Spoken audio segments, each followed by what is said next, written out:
في نظريه يا اخي بتقول ان ممكن فراشه بتطير عادي في الصين تسبب اعصار في كندا مثلا ولا امريكا الجنوبيه، وده هيبقى بسبب شويه الهواء الصغيرين قوي اللي بيجوا من رفرفه جناح الفراشه. ولما دورنا يا اخي لقينا ان ممكن يبقى في احداث في الكره صغيره قوي بتحصل واحنا فاكرين ان هي ملهاش اي لازمه، بس بسبب تتبعاتها بعدها بشهور او بسنين بتعمل احداث اكبر بكتير قوي قوي قوي في الكوره. وممكن الحدث الكبير ده يبقى مثلا بطوله او تاريخ كامل لنادي، فساعتها يا اخي الحدث الصغير ده بيبقى هو رفرفه الفراشه، والبطوله مثلا او كده بتبقى هي دي الاعصاب. فاخي اجهز كده معايا واستعد علشان نبدا الحلقه الثالثه من برنامج كنت في الاستاد.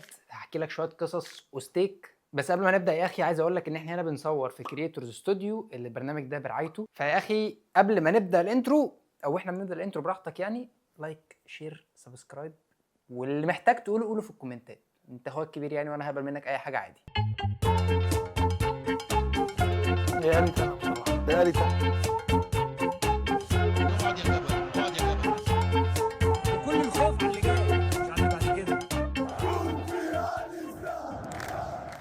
تعالى بقى يا اخي نبدا باحسن فريق لعب كره قدم في العالم، برشلونه 2009. اهو الفريق ده بقى يا اخي الهويه بتاعته واسلوب اللعب بتاعه وشكل وفكر الفريق اتكون بسبب قرار اداري طلع في 1987. في السنه دي يا اخي ساعتها كان رئيس النادي جوزيب لويز نونيز فكر في فكره انه يدي اللعيبه بتاعته المرتب بتاعهم في صوره بند موجود في العقود بتاعتهم، وهو بند حقوق الصوره. وده علشان البند ده في العقود كان بيبقى عليه ضرائب اقل من الحكومه الاسبانيه. فتعالى مثلا اديك مثال علشان تفهم قصدي. اني مثلا دلوقتي انت لعيب في برشلونه اسمك فوزي، بتاخد مثلا في العقد بتاعك 100 جنيه، ليك بند في العقد اسمه حقوق الصوره وقيمته 10 جنيه. اهو الحكومه الاسبانيه بقى لما بتيجي تاخد منك ضرائب هتاخد منك 20% على العقد الاساسي بتاعك الكامل اللي هو ال 100 جنيه، فبالتالي مرتبك الفعلي هيبقى 80 جنيه، وبتاخد ضرائب على البند ده بس 1%. فبمعنى اصح ان انت من ال 10 جنيه دي هتاخد 9 جنيه. حلو ماشي يا عم. جوزيب لويس حب اللي هو يعمل ايه بقى؟ شغل دماغه وراح قال للعيبه ما تيجوا نعدل في العقود، احنا هنخلي قيمه العقد الاساسي نص الثمن بس، والنص التاني هنضيفه لبند حقوق الصوره. فبالتالي ده هيخلي صافي الدخل ليكوا اكتر، وفي نفس الوقت النادي هيدفع في العقود فلوس اقل. وبالنسبه للضرايب فاحنا كده كده هندفع ضرايب قليله، والامر ده قانوني 100% وما فيهوش اي حاجه غير قانونيه. المهم يا اخي اللعيبه طالما الدنيا دي تمام ومش خطر والعقود تمام، طب ما ماشي، طالما احنا كده كده هناخد فلوس اكتر والدنيا هتبقى بونو بونو. يعملوا كده فعلا يا اخي، والوقت يعدي وبرشلونه في السنه اللي بعديها ما تبقاش في احسن حال. فضل 4 ماتشات على نهايه الدوري وبرشلونه فارق عن البطل ريال مدريد اللي هو خلاص حسم الدوري ب 23 نقطه. ومش بس كده يا اخي، ده الماتش الجاي في الليجا ضد مدريد نفسه. وقبل الماتش ده بقى يا اخي تقرر السلطات بتاعه الضرايب في اسبانيا ان تعديل العقود اللي حصل السنه اللي فاتت ده امر غير قانوني، وان اللعيبه المفروض يدفعوا الضرايب اللي كانت عليهم السنه اللي فاتت باثر رجعي، والا هيتوجه ليهم تهمه التهرب الضريبي. اللعيبه طبعا ما عجبهاش الحوار ده وراحت اشتكت للنادي وقالت لهم بصوا، يا اما تظبطوا معاهم وتقولوا ان الموضوع ده قانوني، يا اما تدفعوا لنا انتوا الضرايب دي من النادي باثر رجعي. وكمان كان الحوار فيه مشادات شويه مع النادي، فراح اللعيبه اتجمعوا وعملوا مؤتمر صحفي في فندق اسمه هيسبيريا في برشلونه، وساعتها اتعرف بثوره هيسبيريا. وساعتها بقى يا اخي هم في المؤتمر ده قعدوا يشتكوا ويقولوا قد ايه هم تعرضوا لظلم وكذب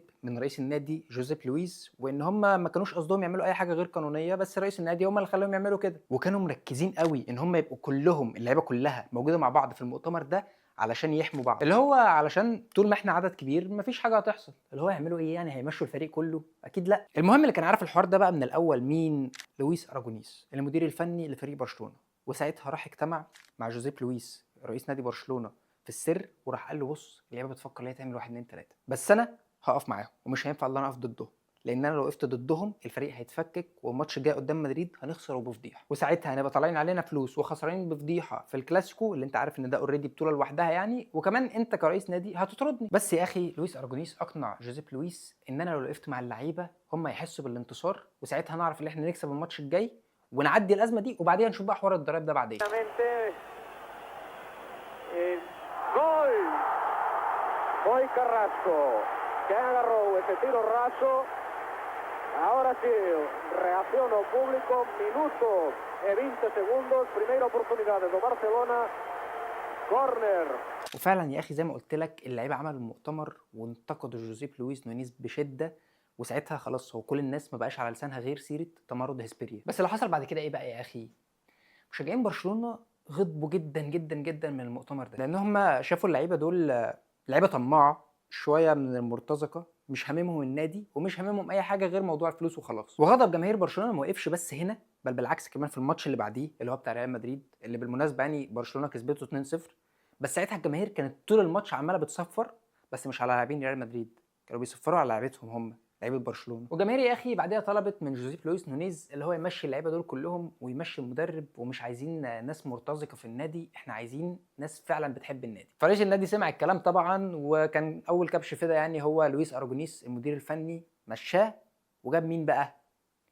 يوهان كرويف. ويوهان كرويف بقى يا اخي اول لما جه فور اللعيبه، جاب 10 لعيبه مشاهم وجاب بدالهم لعيبه يناسبوا الفكر والاسلوب بتاع يوهان كرويف نفسه، ومن هنا تبدا هويه الكره الشامله في برشلونه تتشكل واحده واحده. فمن ساعتها اساليب التمرين حتى في برشلونه وفي اللمسيه اختلفت، بقوا يركزوا على مهارات معينه زي التسليم والتسلم، الباس تحت ضغط، قرايه الملعب، السكاننج، والحاجات دي كلها بعدها بكام سنه بدات تنتج لعيبه زي انيستا وبوسكيتس وتشافي وميسي. اللعيبه دول بقى يا اخي اللي هم قدروا يسيطروا على العالم كله من 2009 ل 2011، وان كل ده حصل بسبب قرار كان ليه علاقه بالضرايب حصل في 1987. بس يا اخي عايز اقول لك على حاجه، ان زي ما جناح الفراشه ممكن ياثر على النادي زي نادي برشلونه بالايجاب، بس هو ممكن ياثر على نادي تاني زي ريال مدريد بالسلب، ويا رب يعني على طول يأثر بالسلب. بحبك يا غريمي. فيا اخي في روايه تانية كان جناح الفراشه فيها هو بركان في ايسلندا انفجر في 2010. الاثار بقى بتاع جناح الفراشه ده ان مورينيو لما درب ريال مدريد 3 سنين وكان خلاص بيعمل معاهم ارقام خياليه وكان ند بالند مع جوارديولا،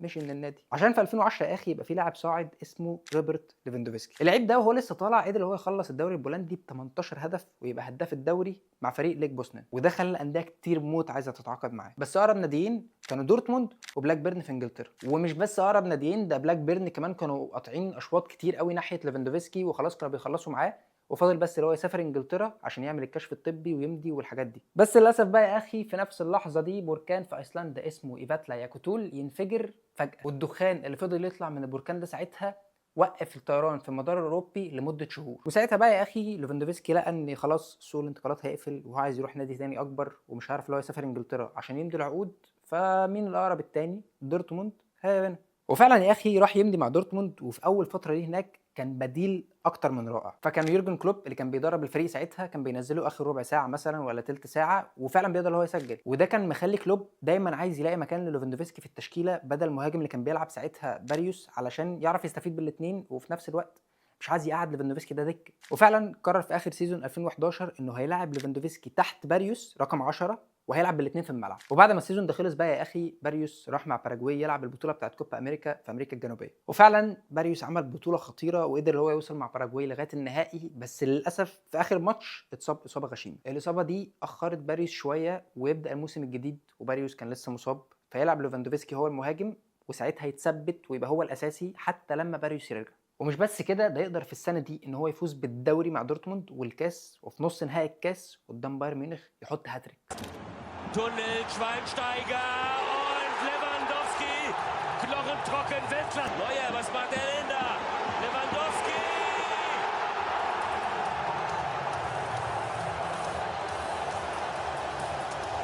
Es ist nicht der beste Tag von Deutschlands Nummer. وفي السنه اللي بعديها خلاص باريوس ملوش مكان في النادي فيمشي خالص، وليفاندوفسكي هو اللي يكمل ويوصل مع دورتموند لنص نهائي دوري ابطال اوروبا علشان يلاعب مين بقى؟ ريال مدريد، اللي كل الناس بتقول ان نص النهائي بالنسبه لريال مدريد ده حاجه في منتهى السهوله يعني، وهيكسب دورتموند بسهوله وهيوصل للفاينل. وللامانه يا اخي هو ريال مدريد فعلا كان فريق مرعب، بس اللي حصل كان غير كده خالص. فيا اخي في اول ماتش من نص النهائي دورتموند تلعب الريال في السيجنال ادونا بارك ويقدروا هم يكسبوا 4-1، والاربعه بتوع دورتموند دول كلهم ليفاندوفسكي اللي حاططهم. وبعدها في ماتش العوده الريال تقدر ان هي تكسب 2-0، بس طبعا ما قدروش ان هم يصعدوا للنهائي عشان بعدها تتم اقاله مورينيو علشان هو ما قدرش اللي هو يحقق دوري ابطال اوروبا اللي هو كان جاي اصلا محتاج اللي هو يحققه. فتخيل يا اخي لو البركان بتاع ايسلندا ده ما كانش انفجر وكان ساعتها ليفاندوفسكي راح يلعب مع بلاك بيرن في الشامبيونشيب، هل دي كانت تبقى نفس مسيره ليفاندوفسكي؟ وهل كان هيقدر اللي هو يسجل 4 اهداف في ريال مدريد في نص نهائي اكبر بطوله اوروبيه؟ وهل بعدها بسنين كتير كان ليفاندوفسكي هيقدر اللي هو يجي برشلونه ويلسوع ريال مدريد في كل كلاسيكو بيقابلهم فيه؟ للامانه معرفش. بس اللي اعرفه بقى يا اخي ان تالت رفرفه لجناح الفراشه كانت برضه في اسبانيا، بس المره دي اثرت على ريال مدريد بالايجاب مش بالسلب، لان الرفرفه دي تحديدا كانت في نص نهائي كاس ملك اسبانيا ما بين برشلونه وفيا ريال. Suarez is in there, dances round the goalkeeper, and another one notched for Luis Suarez. He's certainly finding والاعصار بقى بتاع الرفرفه ده خلى ريال مدريد بسم الله ما شاء الله يعني يكسبوا 3 دوري ابطال اوروبا ورا بعض. رعب كانوا عايشين فيه اوروبا كلهم 3 سنين دول واحنا منهم. المهم يا اخي، في ماتش العوده في نص النهائي بتاع كاس ملك اسبانيا ما بين برشلونه وفيا ريال، كان في لاعب في فيا ريال اسمه دينيس تشيرتشيف. اهو اللعيب ده بقى اخد انذار في الدقيقه 38 بسبب تاكلينج عمله على لويس سواريز، والانذار ده بقى يا اخي كان ثالث انذار لدينيس تشيرتشيف في البطوله دي، وده معناه ان هو الماتش اللي بعديه المفروض كان يتوقف. بس ساعتها اللي حصل ان برشلونه اصلا كسبت نص النهائي، وبعديها السيزون خلص بالنسبه لفيا ريال، فتشيرتشيف ده رجع لريال مدريد لان هو اصلا كان رايح على سبيل الاعاره. وتشيرتشيف ده لما رجع ريال مدريد كان اخره يعني اللي هو يقعد دكه يعني يتفرج على اللعيبه اللي بتلعب وهو في الملعب، لكن غير كده هو سيراميكا يعني هو حتى ما يقدرش اللي هو يلعب في سيراميكا كليوباترا. صالح جمعه ممكن يعمل كرش ويلعب عليه عادي. حسن كترت موت في تقطيع فروه هذا الرجل، بس مش مهم. المهم بقى يا اخي، المدرب ساعتها بتاع ريال مدريد رافا بينيتيز قرر اللي هو يبدا اول جوله من الكاس بدينيس تشيرتشيف، وكانت قدام مين؟ قدام قادش. ماتش هادي لذيذ في الكاس يعني في اول جوله، فاللي هو عادي نلعب باللعيبه الكسر عادي. المفاجاه بقى يا اخي ان دينيس تشيرتشيف يلعب فعلا ويجيب جون في اول 3 دقائق. 3 دقائق يا سيد. L'enchaînement, l'appel déjà est parfait. La transmission aussi de James. Contrôle pied gauche enchaîné par cette superbe demi-volée. Ça fait 1-0 déjà pour le Real Madrid. الناحيه الثانيه بقى جماهير قادش كانت عماله بتهتف على رافا بينيتيز وتشيرتشيف، لان هو اصلا ما كانش ينفع اللي هو يلعب الماتش ده، والمفروض هو كان يبقى موقوف.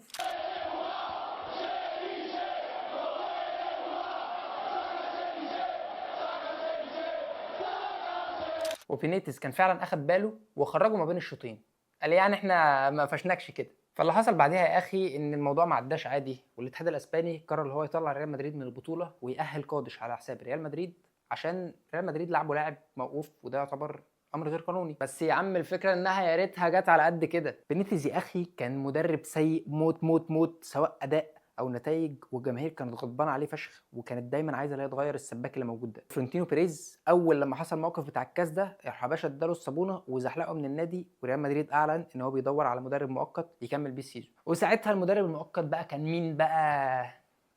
الزيزو، زين الدين زيدان، اللي جه يا اخي وبدا يداعب البطوله الاكبر في اوروبا الشامبيونز ليج، ولا مداعبه الشاي بلبن في الفايش. واللي حصل بعدها يا اخي انا وانت واللي ورا الكاميرا كلنا عارفين. اهو تخيل الانذار المعفن للاعب اللي اسمه تشيرتشيف ده في ماتش ما بين برشلونه وفيا ريال يخلي ريال مدريد يكسب بطوله تشامبيونز ليج 3 سنين ورا بعض، وزيدان يبقى اول مدرب في التاريخ يعمل الانجاز ده. بس يا اخي ننتقل من الحدوته دي لحدوته ثانيه، وعايز اقول لك بقى ان اللي جايه دي رفرفه فراشه واحده، يعني رفرفه واحده عملت مش اعصار 2. بص عشان اسهلك الدنيا، صفقه حصلت لبرشلونه في 2017 خلت ليفربول تكسب الشامبيونز ليج في 2019، ونفس الصفقه دي اللي حصلت في 2017 غيرت موسم الانتقالات عامه في العالم كله في التاريخ الحديث. فبص اللي جايه دي فيها لعب شويه، فانت لو كده وقف الفيديو روح اعمل نسكافيه ولا اي حاجه تفوق بيها وارجع واكمل لك. في 2017 يا اخي برشلونه كانت محتاجه لعيب في خط النص. تشافي اعتزل وانيستا هيمشي وبوسكيتس بيخرف وراكيتيتش هو يعتبر اللعيب الوحيد اللي كان واقف على رجله شويتين في النادي، فبرشلونه بتدور على خط نص. فساعتها اتصينا في عقلنا يا رب ما كنا نعملها، ورحنا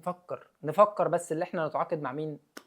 مع فيراتي. المهم ناصر خليفي ساعتها قعد يزمجر كده ويزوم علينا ويهوهو وبتاع، وقال لنا مفيش فيراتي، ومش بس كده ده جه في نفس سوق الانتقالات وراح خد مننا نيمار. ويا اخي يا ريته حتى عملها بالشياكه والنظافه، ده راح ادى الفلوس لنيمار وقال له بص الفلوس دي تروح تديها لبرشلونه كانها قيمه العقد الجزائي بتاعك. ونيمار راح جالنا ب 22 مليون وراح حطهم كده قدام الترابيزه قدام بارتوميو وقال له سلام عليكم. المهم يا اخي ما جبناش فيراتي وما بقاش معانا نيمار، قعدنا بقى في الفتره دي يا اخي نلعب دينيس سواريز واندري جوميز وترينكاو وريكي بويج وحاجه ما يعلم بها الا ربنا، يعني فقر كروي جاحد منك لله اللي في بالي. يا ابني مش انت بس يا معلم. ثانكس جاد يعني احنا خدنا قرشين حلوين من صفقه نيمار دي، نعمل بيهم ايه ما نعرفش لسه، بس معانا فلوس يعني الحمد لله. وطبعا انت عارف اي حد معاه فلوس ساعات بيتجنن سيكا، فاللي هو احنا ماشي محتاجين لعيبه، هنروح فين؟ هنروح الليفر، احنا عايزين الولا كوتينيو. قالوا لنا ماشي 120 مليون، قلنا لهم لا احنا هناخده ب 142 مليون. وفعلا يا اخي اخدنا الصفقه من ليفربول واخدنا كوتينيو 142، وانعشنا خزائن نادي ليفربول ل 30 سنه قدام مثلا. عامه الحلقه دي كانت مكتوبه قبل الصرف الغشيم اللي ليفربول يعملوه في سوق الانتقالات اللي فات، فانا مش مسؤول عن اي حاجه يعني. انا يعني هم اللي مجانين، بس هم زمان كانوا محترمين يعني. المهم بقى يا اخي ساعتها علشان ليفر كانوا ناس بتفهم ومحترمين وعارفين بيصرفوا فلوسهم في ايه وازاي، راحوا بالفلوس دي جابوا فان دايك في نفس سوق الانتقالات اللي كوتينيو جالنا فيه. وسوق الانتقالات اللي بعديه راحوا جابوا اليسون اللي كان بيلعب قدامنا اصلا ساعه الريمونتادا بتاعت روما في 2017 بعد ما بقيت اوروبا يعني تزيد وتيجي تدينا على عينينا، الحمد لله يعني. وطبعا بعد ما الليفر عملت سوق انتقالات يعتبر ناجح يعني، سواء من ناحيه الارقام او من ناحيه الكواليتي بتاعت اللعيبه اللي جت، دخلوا الشامبيونز ليج السنه اللي بعديها في مجموعه الموت اللي كان ساعتها بتضم ريد ستار وبي اس جي ونابولي. وفعلا يا اخي كسبوا باريس سان جيرمان في اول ماتش 3-2، بعديها خسروا من نابولي في ايطاليا، وبعديها الماتشين بتوع ريد ستار واحد كسبوه 4-0 وواحد خسروه 2-0 في مفاجاه غريبه ساعتها. وده يا اخي خلى في ازمه كبيره قوي في ليفربول، خصوصا ان بعديها ماتش حديقه الامراء بتاع باريس سان جيرمان الليفر خسروه برضه. وده يا اخي خلاهم اللي هم الماتش الاخير ده اللي قدام نابولي لازم لازم لازم اللي هم يكسبوه علشان بس يعرفوا يتصعدوا تاني.